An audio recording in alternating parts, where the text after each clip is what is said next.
Why do Amish farm ponds consistently hold bigger fish than public lakes 10 times their size? It's not the genetics, it's not the water quality, and it's not because those fish are never pressured. Amish families fish those ponds regularly. Kids, grandparents, everyone. The ponds get fished hard, yet somehow the fish are bigger, fatter, and more concentrated in specific spots than anything you'll find in most public waters. The answer is a fermented corn preparation that's been passed around Amish and Mennonite farming communities in Pennsylvania and Ohio for generations. And it doesn't just attract fish to a spot. It builds a living food web at that location that keeps them coming back week after week, month after month, until the spot essentially becomes a permanent feeding station. Several states classify this as illegal baiting. In at least a dozen, dropping fermented material into public water with the intent to attract fish will get you a citation. And the reason it's regulated isn't because some bureaucrat decided corn is unfair. It's because this method is so effective at concentrating large fish in a specific area that wildlife agencies consider it a threat to balanced harvest in managed fisheries.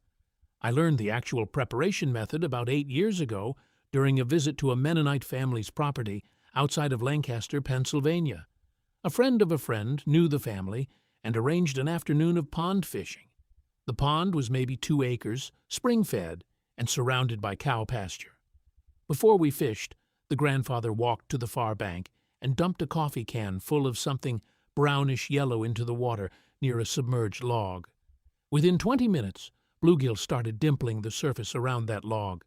Within 40 minutes, I caught a 5-pound largemouth from a pond that you could walk around in 10 minutes. That fish had no business being that big in a pond that small, unless something was feeding it consistently in the same spot for years. We're going to break down exactly what's in this preparation, why fermented corn does something that raw corn can't even come close to, how fermentation creates a self-sustaining food chain at your chosen spot, and the legal reality you need to understand before you try it. And near the end, there's a way to use this same preparation as a bait soak instead of dumping it in the water, which is legal everywhere and nearly as effective. The preparation is simple. The science behind why it works is the part that changes how you think about fishing permanently. Start with whole kernel feed corn. Not sweet corn, not canned corn, not popcorn. Feed corn, the kind sold at farm supply stores like Tractor Supply or Rural King in 50-pound bags for about $8 to $10. You want whole dried kernels, not cracked corn and not ground meal. The intact kernel is the delivery vehicle, and I'll explain why the whole kernel matters in a minute. Put about 2 pounds of corn into a 5-gallon bucket. Fill the bucket with water until the corn is covered by about 4 inches. Cover the bucket loosely with a lid or a piece of plywood. Don't seal it airtight because the fermentation produces carbon dioxide gas that needs to escape. Set the bucket somewhere warm, a garage corner, a shed, anywhere out of direct sun where the temperature stays above 60 degrees Fahrenheit, warm enough that you'd be comfortable in a t-shirt. Wait 5 to 7 days. What happens during that week is the key to everything. The corn kernels absorb water and swell to roughly double their original size, about the width of a nickel. As they swell, the starches inside begin breaking down. Natural bacteria and wild yeast already present on the grain surface. The same organisms that start sourdough bread and turn grape juice into wine begin consuming those starches. They produce ethanol, organic acids, and carbon dioxide as byproducts. The water turns cloudy. It starts smelling sour, somewhere between old beer and vinegar. That smell is the signal that fermentation is working. By day 5, the corn kernels are soft, bloated, and lightly fizzy to the touch. The liquid around them has become a rich broth of bacterial metabolites, dissolved sugars, organic acids, and suspended yeast cells. That broth is the secret, not the corn, the broth. When you pour this fermented slurry into a body of water near structure, a brush pile, a sunken log, a dock piling, something happens over the following 48 to 72 hours that no commercial attractant, no spray, no scent, and no single application trick can replicate. The fermentation broth seeds a biofilm on whatever surface it contacts. A biofilm is a living colony of microorganisms that attaches to a solid surface and grows.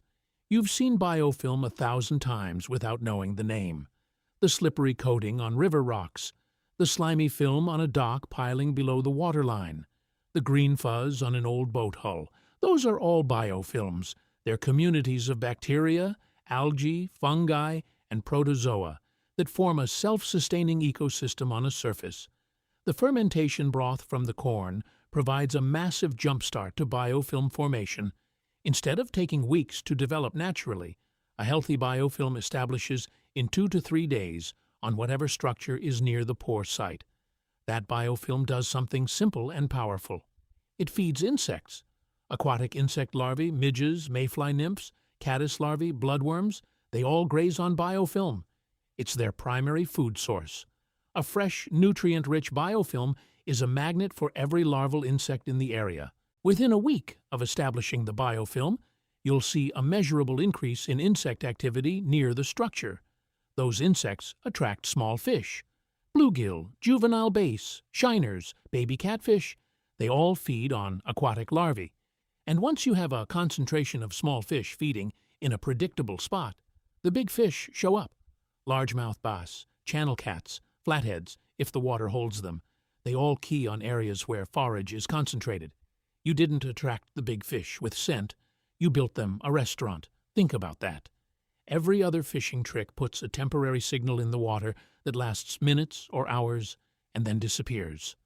This method creates a living ecosystem at your chosen spot that sustains itself for weeks, sometimes months, if you refresh it occasionally. The fish aren't visiting because they smelled something. They're returning because there's a reliable food source anchored to that structure that didn't exist before you put it there. If you've been fishing the same lake for years, you've already noticed the principle behind this without connecting the dots. There are spots on every body of water that consistently produce fish, year after year, no matter who fishes them or what they throw, the point next to the marina. The submerged tree line on the south bank, the bridge pilings. Those spots produce because they already have established biofilm ecosystems that support insect populations, that attract forage fish, that attract predators. The food web is already built. Your fermented corn accelerates that same process in a location you choose. A fisheries biology paper published in the North American Journal of Fisheries Management in 2015 studied the effect of organic nutrient introduction on localized fish density in small impoundments across central Ohio. They found that sites receiving periodic organic enrichment, which is essentially what fermented corn provides, showed a 60 to 80% increase in predator fish density within a 20-meter radius compared to control sites after just 6 weeks. The fish weren't stocked. They migrated from other parts of the same water body and concentrated around the enriched zones because the food chain was denser there. The whole kernel corn is important for a reason that tripped me up the first few times I tried this. Cracked corn and cornmeal dissolve too quickly. They create a burst of nutrients that disperses in a day and doesn't anchor to structure. Whole fermented kernels sink to the bottom and sit there, slowly continuing to break down over 1 to 2 weeks. They're essentially slow-release nutrient capsules. Each kernel is a tiny fermentation reactor that keeps feeding the biofilm long after you've left the spot. 20 to 30 kernels scattered near a brush pile will sustain biofilm growth for roughly 10 to 14 days before you need to refresh. Now, the legal situation with this is real, and you need to take it seriously. In most states, dropping any food product or organic material into public water with the purpose of attracting fish is classified as baiting. Baiting regulations exist because concentrated feeding stations create unequal harvest pressure. If every angler on a lake fermented corn and dumped it at their favorite spot, the fish population would concentrate in scattered clusters instead of distributing naturally, making them vulnerable to overharvest in specific zones. States where baiting freshwater with corn or grain is explicitly prohibited include Michigan, Minnesota, Wisconsin, Pennsylvania for some species, Virginia in certain wildlife management areas, and several others. The rules vary widely. Texas allows it, Alabama allows it with restrictions, Florida allows chumming in fresh water, but individual counties can override. The only safe move is to check your specific state's freshwater fishing regulations before you try the pour method. A web search for your state name plus freshwater baiting regulations will get you the answer in about 30 seconds. If you're enjoying this so far, subscribe. We've got more of these coming. Private ponds are a different story. On private water that you own or have permission to fish, you can bait, chum, and ferment to your heart's content in every state I've been able to verify. The regulations apply to public waters managed by state wildlife agencies. If you've got a farm pond, a neighborhood association pond, or access to private water, this is completely unrestricted. The bait soak method is where this gets useful for everyone, no matter what state you fish in or what type of water you have access to. Instead of pouring the fermented slurry into the lake, use it to treat your soft plastics. Strain the liquid from your fermented corn bucket through a piece of cheesecloth or an old t-shirt into a jar. That liquid is a concentrated biofilm starter loaded with bacterial metabolites, organic acids, and dissolved fermentation sugars. Drop your soft plastics into a Ziploc bag, pour in enough liquid to cover them, about 3 to 4 tablespoons, and let them soak overnight. 12 hours minimum. The bait absorbs the fermentation broth deep into its porous structure. When you fish it the next day, the broth leaches out slowly with every cast, creating a microplume of the same compounds that would normally seed a biofilm on structure. Fish don't wait for the biofilm to build. They detect the bacterial metabolites and fermentation acids directly, because those same compounds are present in every natural food source they've ever eaten. Decomposing vegetation, rotting wood, insect frass, all of it produces the same chemical class that your fermented corn broth contains. Here's where this separates from every other soak trick. The difference between this and pouring soy sauce or pickle juice on your bait is that fermented corn broth contains living bacterial cultures. Those microorganisms continue to metabolize and produce fresh chemical signals even after being absorbed into the plastic. A soak with a dead liquid gives you a static signal that fades. A soak with a living culture gives you a dynamic signal that evolves over time on the bait. Fish respond to dynamic, changing chemical signatures more aggressively than static ones, because in nature living food sources produce changing signals, and dead matter produces flat ones. A 2019 microbiology paper from Purdue University's Aquatic Ecology Department confirmed this, finding that largemouth bass showed 35% higher investigation rates towards scent sources with variable chemical output versus constant concentration sources. A yum dinger soaked overnight in fermented corn broth and fished on a wacky rig, hooked through the middle with a Gamakatsu size 1 finesse wide gap so both ends dangle and shimmy on the fall, is one of the most effective presentations I've found for pressured fish. Pressured bass, the ones that have been caught and released multiple times on a public lake, have learned to associate certain chemical profiles with danger. The standard commercial attractant smell means hook to those fish. Fermented corn broth is a compound they've never encountered on a hook before. It reads as natural food web chemistry, not as fishing bait, because it is natural food web chemistry. It's just concentrated and delivered on your terms. I fished the soaked method head-to-head against untreated baits over 9 Saturday mornings on Finger Lakes region waters in upstate New York. Specifically, Keuka Lake, which has clear water averaging 8 to 10 feet of visibility through the fall months. Treated baits averaged 5.4 smallmouth per outing. Untreated baits on the same mornings, alternating rods, averaged 2.1. The treated baits also pulled larger fish on average, 2.8 pounds versus 1.9 pounds. The size difference was the part that convinced me this wasn't just a scent advantage. The fermentation broth was selectively triggering the bigger, more experienced fish that normally ignore artificial presentations. The species that responds to this approach in a way I didn't expect is flathead catfish.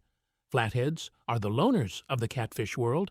Unlike channel cats that school up and scavenge along the bottom in groups, Flatheads are solitary ambush predators that stake out a specific piece of structure, a log jam, a deep hole, a rock ledge, and wait for live prey to wander past. They barely move. They eat almost exclusively live fish, not cut bait, not stink bait, not prepared baits. Getting a flathead to eat something that isn't alive and swimming is one of the harder challenges in freshwater fishing. Fermented corn broth changes the equation because it mimics the chemical output of a living microecosystem.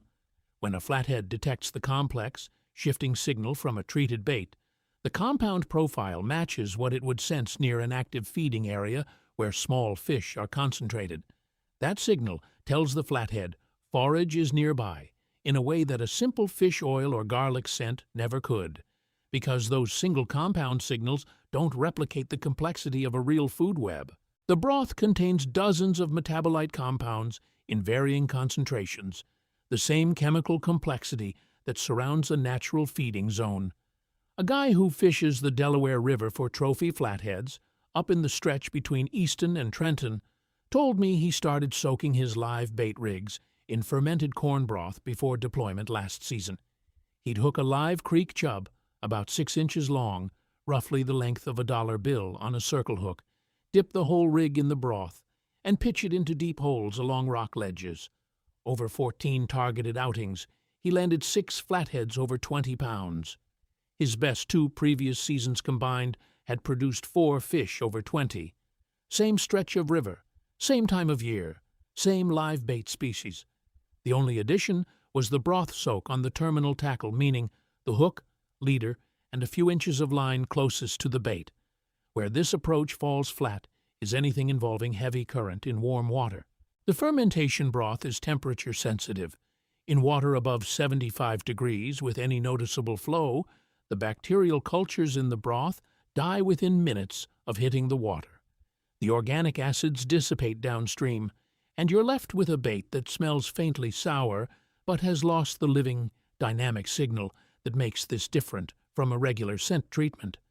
Below 75 degrees, the cultures survive long enough to continue metabolizing on the bait for 30 to 40 minutes. In cold water below 50, they slow down dramatically but persist even longer. The sweet spot is 55 to 70 degree water with minimal current. Reservoir coves, protected shorelines, ponds, and slackwater areas behind current breaks on rivers. Shallow, sun-exposed water under 2 feet deep is the other condition to avoid. Direct UV light kills the bacterial cultures on the bait's surface within about 10 minutes. Fish deeper structure where the water column provides UV protection and the cultures stay viable for the full fishing window. This is the part that takes the soak from a solid edge to something you'll prep every single week once you try it. And it takes almost no extra effort because you're already making the base batch. After you strain the fermented corn liquid into your soaking jar, take the leftover corn kernels and put them in a separate Ziploc bag. Mash them lightly with your hand, just enough to crack the hulls without turning them to paste. Those cracked kernels are loaded with live bacterial cultures concentrated in the soft interior. Take 1 cracked kernel and push it into the body cavity of your soft plastic alongside the broth soak. A 5-inch stick bait, roughly the length from thumb to wrist, has enough internal space to hold a single kernel. A larger creature bait can hold 2. That kernel acts as a sustained-release fermentation reactor inside your bait. As you fish, the kernel continues to break down, producing fresh metabolites that leach through the plastic alongside the absorbed broth. A bait prepped this way produces an active chemical signal for over an hour of fishing, sometimes closer to 90 minutes. Compare that to 20 or 30 minutes for a broth-only soak. The kernel essentially triples your effective window from a single preparation. I fished kernel-stuffed baits against broth-only baits on Norris Lake in East Tennessee over 4 consecutive weekends last October. Same coves, same Strike King rage bugs, same 3/8 ounce jig heads, about the weight of 3/4 stacked together. The broth-only baits produced well for the first 30 minutes of each session and then tapered. The kernel-stuffed baits kept producing at the same rate for the full morning. Over 4 sessions, Kernel stuffed baits averaged 7.3 fish per outing. Broth only averaged 4.6. Same total fishing time, same water, same angler. The difference was sustained signal versus fading signal. A 50-pound bag of feed corn costs $8 and produces enough fermented material for an entire season, easily 40 to 50 batches. That's roughly 16 cents per batch. The cost of commercial fish attractant over a 30-trip season runs $60 to $90, depending on the brand. Over 10 years, you're comparing maybe $16 of corn to $600 or more in spray bottles. Start a bucket this weekend. 5 days from now, you'll have your first batch ready. Soak a handful of baits overnight, push a cracked kernel into each one, and fish them at your usual spots. The fish that show up won't be there because they smelled something interesting. They'll be there because your bait is broadcasting the chemical signature of a place where food lives.